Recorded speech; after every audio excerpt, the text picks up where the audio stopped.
سارے جو انجینئرز ہیں اور خاص طور پہ جو اب کسی لیول پر بہت ہائی لیول پر پہنچ چکے ہیں، تو I think it's a get together to know about each other.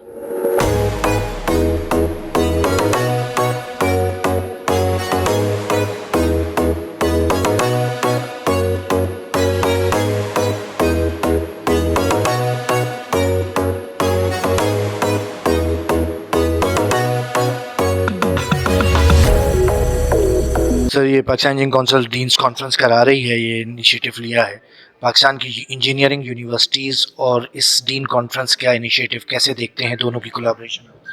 G thank you very much. یہ 4th کانفرنس ہے اور میرا خیال ہے یہ ڈاکٹر نجیب ہارون صاحب کا ایک بڑا اچھا انیشیٹو ہے اور ہونا بھی چاہیے، کیونکہ انجینئرنگ کمیونٹی اتنی اسپریڈ اوور ہے اور کبھی ایک پلیٹ فارم پہ آتی ہیں تو پتہ چلتا ہے کہ کون کس کی کیا اسٹرینتھ ہے.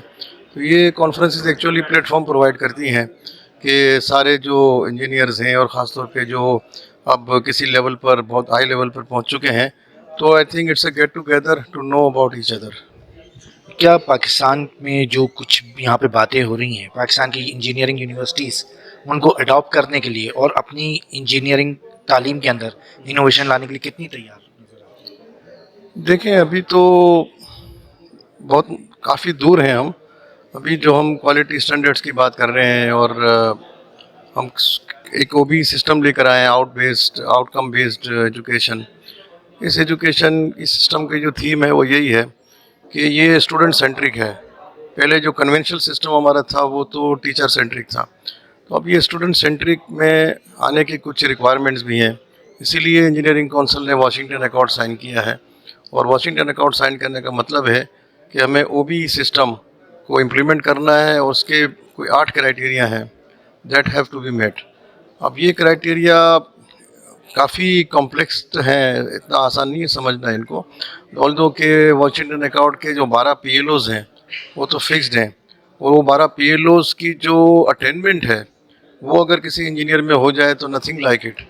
تو ابھی ہم نے کافی یونیورسٹی کا وزٹ کیا ہے اور اسیسمنٹ کی ہے. تو میرا خیال ہے کہ ابھی تو یہ سسٹم چونکہ ابھی 4-5 سال 6 سال پہلے شروع ہوا ہے، اور ابھی بھی لوگوں کو صحیح اس کا اندازہ نہیں ہے یا صحیح اس کی انڈرسٹینڈنگ نہیں ہے کہ اس سسٹم کو کیسے امپلیمنٹ کریں. تو جب تک یہ سسٹم صحیح امپلیمنٹ نہیں ہوتا تو ابھی تو کوالٹی کے اسٹینڈرڈس کا ہمیں کچھ نہیں پتا کہ ہمارے گریجویٹ جو ہیں وہ مارکیٹ میں آ کے کیسے پرفارم کریں گے اور کیا ان کی اٹینمنٹ لیولز ہیں. اب 3 اٹینمنٹ لیولز ہوتی ہیں کسی بھی اسٹوڈنٹ کی، جو ہم ایکسپیکٹ کرتے ہیں کہ وہ 4 سال کی ڈگری کے بعد وہ ہوں گی. ایک کہلاتی ہے کوگنیٹیو اسکلس، ایک کہلاتی ہے سائیکو موٹر اسکلس جس کا تعلق لیب وغیرہ لیب ورک سے ہوتا ہے، اور ایک افیکٹیو اسکل ہوتی ہے، افیکٹیو ڈومین میں ہوتی ہے، لائف لانگ لرننگ میں آتی ہے وہ.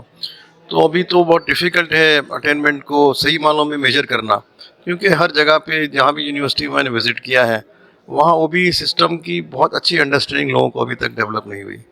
تو میرا تو کہنا یہ ہے کہ we are still far away, اور ہم یہ نہیں کہہ سکتے، ایون دنیا کی کوئی یونیورسٹی کلیم نہیں کرتی کہ now we have hit the dot. Dot تو کبھی ہٹ ہو ہی نہیں سکتا، کیونکہ کنٹینیوس ڈیولپمنٹ ہوتی ہے. میں امریکہ میں کئی یونیورسٹیوں کو وزٹ کیا ہے، برٹش انگلینڈ میں کیا ہے، ابھی کچھ عرصے پہلے میں نے آکسفورڈ یونیورسٹی کو وزٹ کیا تھا.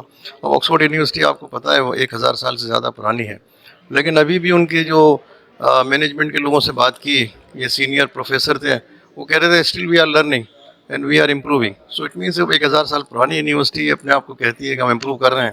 تو اب ہم تو بڑے انفینسی میں ہیں. تو اللہ کرے اس ڈائریکشن میں کوشش تو ہو رہی ہے، لیکن ان سب چیزوں کا تعلق ایک اور بڑی اہم چیز سے ہوتا ہے، اور وہ ہوتا ہے کنٹری کے اندر اسٹیبلٹی کتنی ہے. اب کنٹری کے اندر اس وقت جو سارے نظام دھرم برم ہیں، تو ہم انجینئرنگ کو الگ سے کیسے سوچ سکتے ہیں؟ وہ بھی اسی کا حصہ ہے. دعا کریں ملک کے حالات اچھے ہو جائیں.